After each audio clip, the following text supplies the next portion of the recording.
Hey, good evening everybody. Tonight I'm going to show you how to make banana bread. This is a favorite for a lot of people. You know, and as you notice, it's evening now and it's dark outside, so we're getting into fall and it's time for some comfort food. And this is real simple to make, you know, and it always comes out good. Now, what's important though is you make sure your bananas are ripe. Now, I buy my bananas green and I let them turn yellow and then spotty before I use them to make sure they're ripe. Some places, you know, you'll buy yellow bananas and they actually gas them so they look yellow, and you open them up and they're not even ripe yet. So, and then if you leave them sit on the counter, they'll just rot before you can use them. So go for the green ones and just wait. Here's the list of ingredients.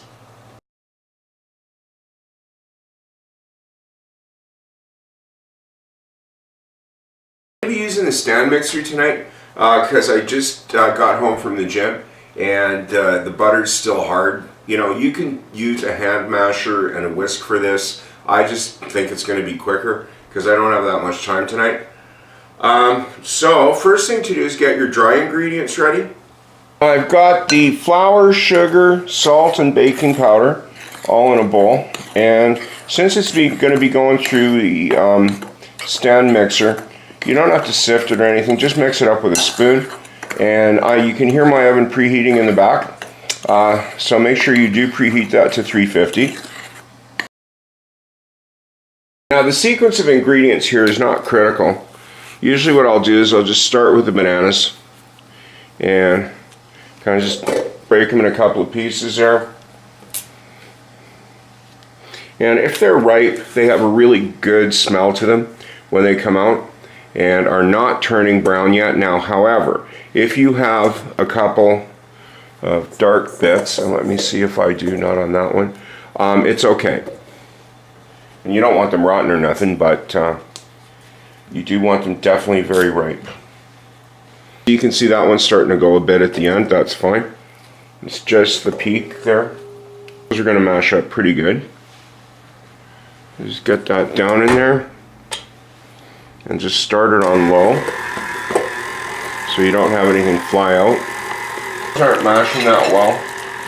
What I do next is I can either add the milk or the eggs. I'll just stop that for a minute. Put in the milk. I think I'll put in the vanilla extract while I'm at it. Let that go for a bit. Now while that's going, I chopped up the butter in little cubes here, but it's still pretty hard, so I'm just going to pass this in the microwave for a bit just to soften it up. And if it gets a bit liquid, that's fine. I just don't want it so hot that it's going to cook the eggs. And if you do have any bits stuck in the beater there, just get your knife and just pick them out, because you want everything mashed up nice and even. And except for these little bits, it's looking pretty good right now. And you can actually turn it up a little at this point just to make sure they all get mixed in. And the butter did melt, so chuck that in. And mix that for a bit to cool it off.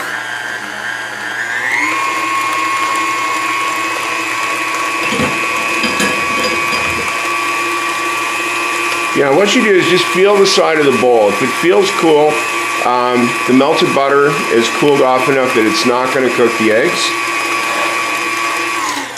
So just stop that.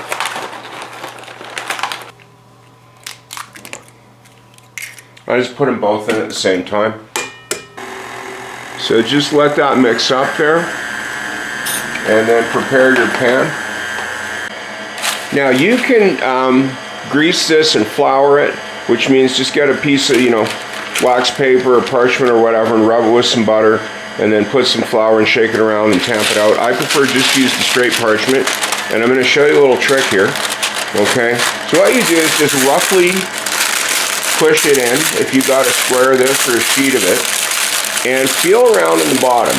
Okay, now what you do is just make some rough folds around the side. So I fold it on one side, and I'm going to hold it down there, and then fold it on the other. Okay, so that'll just mark it. And what you do is just take it out,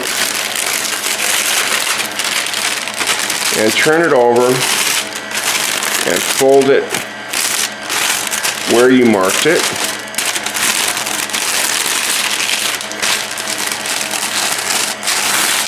Then put it back in, and then fold it again for the other sides. Okay. And once you've got that done, then just open it up. And what you can do is you can either cut it or you can fold it on the diagonal this way. Okay, and then fold it over backwards and do that all around, and then sit it back in the pan. Okay, honestly, it's easier to just get the scissors and just cut out the squares on the sides. Now, this doesn't have to be perfect, and if you have a little bit of batter touch the pan, it's not going to wreck your bread, and it will still come out nice and easy. So there is your finished pan. And what you can do is just fold over the edges on the sides. And you do want to leave these ones here because you'll just pull it out after with that. We'll just set that aside for now. Let's go back to our mix, and you can see it is perfectly blended. A couple of little bit of lumps to give it some character there. And as soon as the flour goes in, that's going to go away pretty quick anyway. So just lift that up and spoon some in just to start it.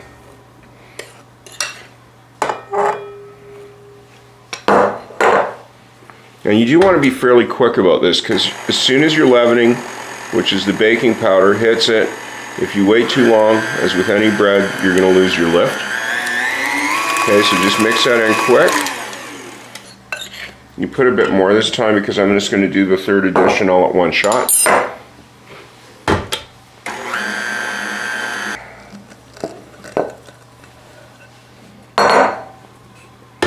Last bit is in.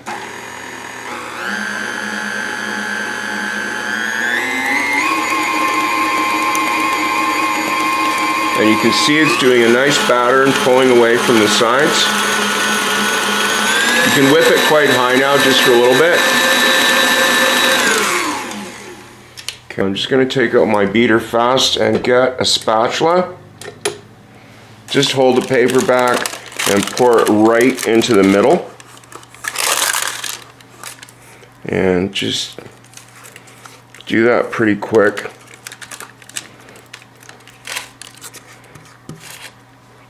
If you get a bit of dried bits on the side, that's fine.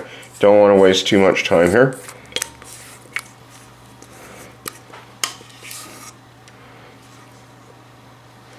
That's looking good, smelling nice.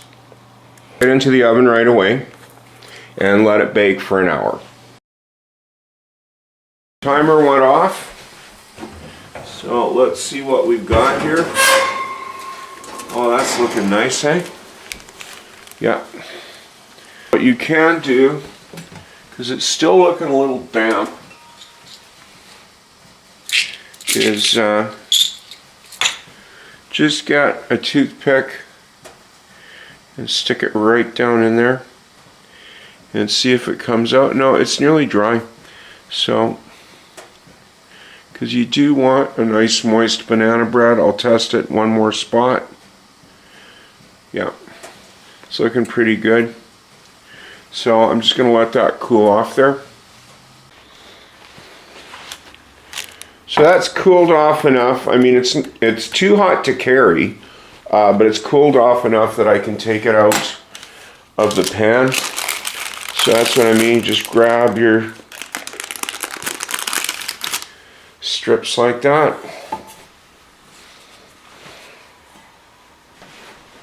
And then just pull it away. You see, it just comes out nice there.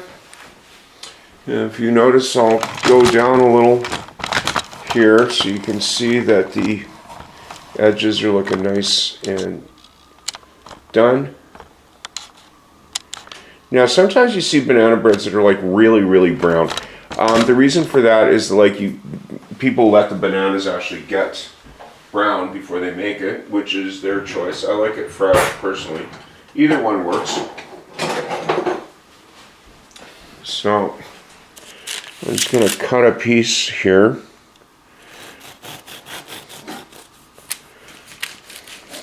It's pretty hot, but I'll just, oh yeah, you can smell it. Steam's coming out, it's great. And I'll just zoom in so you can see the crumb there. It rose quite nicely. I make banana bread. It's pretty simple, so I think you should give it a shot. Okay? Thanks for watching. Hope to see you again.